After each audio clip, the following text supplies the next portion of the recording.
Ayan, ang una nating ginawa, pinrito natin yung ating chicken liver until golden brown. And then sa pinagprituhan, dun tayo magigisa ng bawang sibuyas and yung ating chicken gizzard.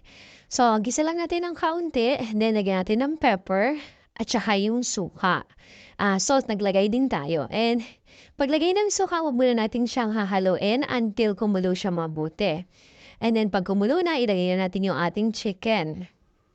And ilalagay na rin natin yung ating toyo, syempre. Tapos, pakukuluin lang natin ng pakukuluin under high heat.